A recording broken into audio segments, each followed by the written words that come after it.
오늘 우리에게 주신 하나님의 말씀은 마태복음 11장 28절에서 30절까지 말씀입니다. 수고하고 무거운 짐진 자들아 다 내게로 오라. 내가 너희를 쉬게 하리라. 나는 마음이 온유하고 겸손하니 나의 멍에를 메고 내게 배우라. 그리하면 너희 마음이 쉼을 얻으리니 이는 내 멍에는 쉽고 내 짐은 가벼움이라 하시니라. 아멘. 오늘은 성령의 9가지 열매 가운데 8번째 열매인 온유에 대해서 함께 생각하도록 하겠습니다. 한자어 따뜻할 온자에 부드러울 유자를 사용하는 온유는 따뜻하고 부드러운 마음이라는 의미를 가지고 있습니다.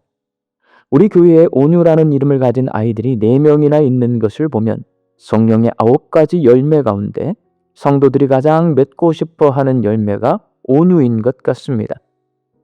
우리가 생각하는 따뜻하고 부드럽다는 온유의 개념은 철학자 아리스토텔레스의 가르침에서 왔습니다. 아리스토텔레스는 온유가 과도한 분노와 무감각 사이의 덕이라고 말했습니다. 화내지 않고 분노를 절제할 수 있는 부드러운 마음과 냉랭하거나 무심하지 않은 따뜻한 마음이 온유라는 말입니다. 결국 아리스토텔레스가 말하는 온유는 분노하거나 무심하지 않도록 마음을 다스리는 능력을 말합니다. 이러한 아리스토텔레스의 영향을 받아서 대부분의 사람들은 온유를 부드럽고 따뜻한 마음 정도로 생각합니다. 그러나 성경이 말씀하고 있는 성령의 열매로서의 온유는 이와 다릅니다. 그렇다면 성경이 말씀하고 있는 온유는 과연 무엇일까요? 성경에서의 온유는 단순한 사람의 마음을 다스리는 감정의 절제가 아니라 자기 힘을 내려놓고 하나님께 맡기는 마음의 자세를 말하고 내 의지를 내려놓고 하나님께 복종하는 영적인 힘을 말합니다. 그래서 이 온유는 사람이 책을 읽거나 공부해서 깨닫고 오랜 수양과 수련을 통해 얻을 수 있는 능력이 아니라 성령의 도우심을 통해 주어지는 하나님의 성품이요 열매요 능력입니다. 사람이 하나님께 온전히 순복할 때 성령님께서 우리를 온유하게 빚으십니다. 그 모습을 명확하게 보여준 사람이 바로 모세입니다. 모세는 원래 부드러운 사람이 아니었습니다. 젊은 시절 그는 불의를 참지 못해 애굽 사람을 주먹으로 때려서 죽일 정도로 다혈질의 사람이었습니다. 하나님께서는 그를 미디안 광야로 데리고 가셔서 40년 동안 훈련을 시키셨는데 화내지 않고 힘쓰지 않는 법을 훈련시킨 것이 아니라 모든 일을 하나님께 맡기고 하나님께 순복하는 법을 훈련시키셨습니다. 그는 애굽의 바로 왕에게 10번이나 찾아가서 이스라엘 백성을 광야로 보내줄 것을 요청했습니다. 바로 왕은 모세가 올 때마다 보내주겠다라고 약속했지만 그 약속을 어기고 이스라엘 백성을 보내주지 않았습니다.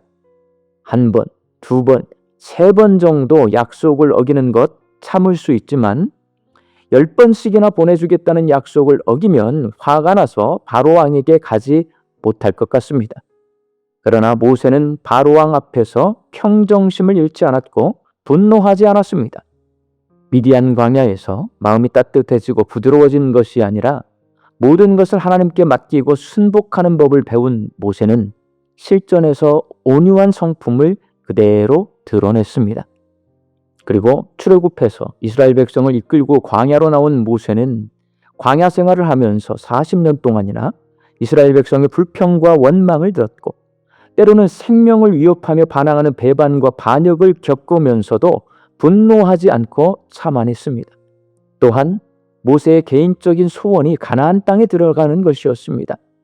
그래서 하나님께 가나안 땅을 밟게 해달라고 부탁드렸습니다. 신명기 3장 23절 말씀입니다.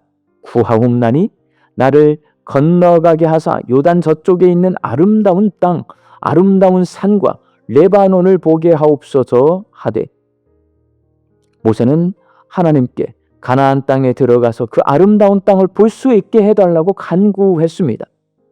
그러나 하나님께서는 모세의 부탁을 들어주지 않았고 모세는 요단강 건너 가나안 땅이 보이는 느보산에 올라가 거기서 죽음을 맞이하게 되었습니다.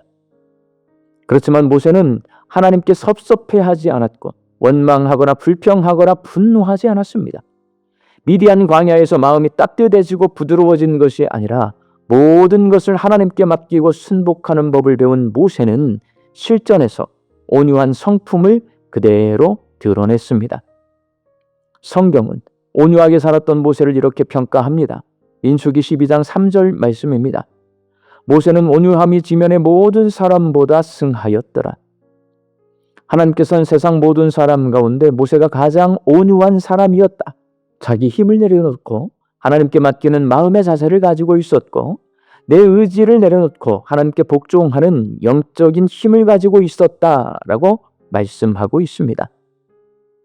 그런데 성경은 모세보다 더 온유한 분이 있다고 말씀합니다. 그분이 누구일까요? 바로 예수님이십니다. 오늘 본문 29절 말씀입니다. 나는 마음이 온유하고 겸손하니 나의 멍에를 메고 내게 배우라.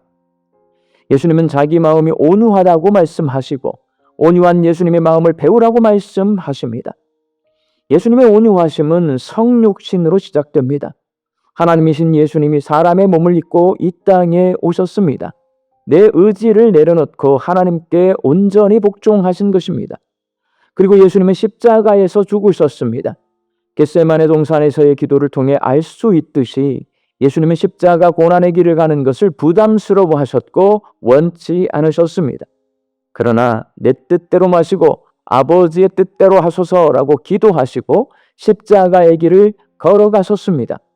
내 의지를 내려놓고 하나님께 복종하는 영적인 힘인 온유를 직접 보여주신 것입니다.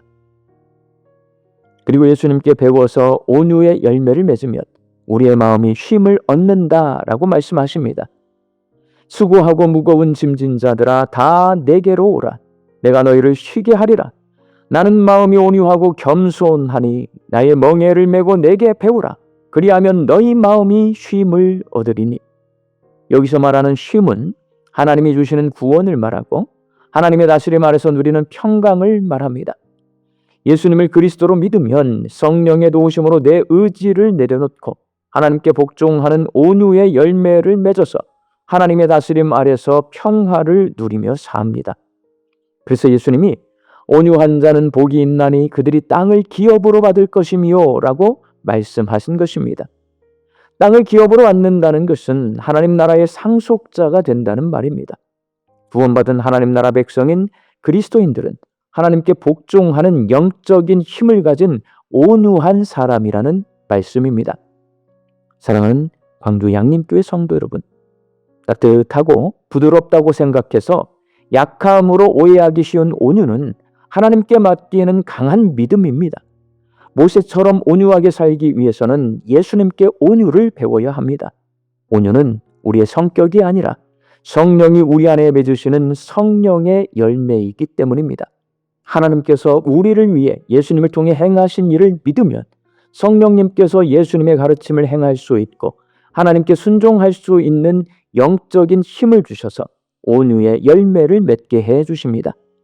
우리 광주 양림교회 성도들이 나는 마음이 온유하고 겸손하니 내게 배우라는 우리 주님의 말씀을 기억하며 예수님의 온유함을 배우고 예수님이 주시는 쉼을 누리는 오늘 하루가 되시기를 주의 이름으로 축원합니다. 함께 기도하겠습니다. 나의 의지를 내려놓고 하나님께 순종하는 온유의 열매를 맺게 하여 주옵소서. 나는 마음이 온유하고 겸손하니 내게 배우라는 주의 말씀에 순종하여서 예수님께 온유함을 배우고 예수님이 우리에게 주시는 쉼을 누리는 오늘 하루가 되게 하여 주옵소서. 말씀 듣고 세상을 향해 나아갑니다. 우리 양림교회 모든 성도들이 하나님 주시는 일용할 양식을 거두며 자족과 감사함으로 화답하는 이 하루가 되게 하여 주옵소서.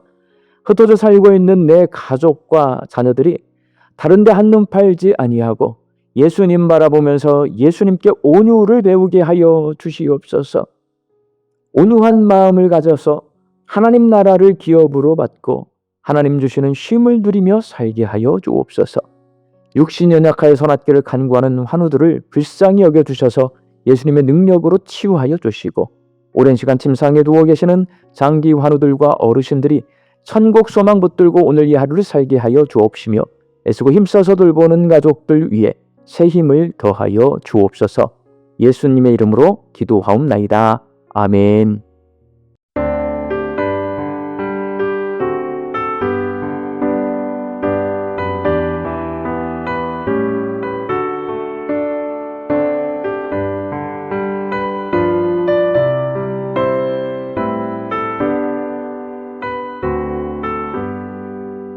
나의 영원하신 기여 생명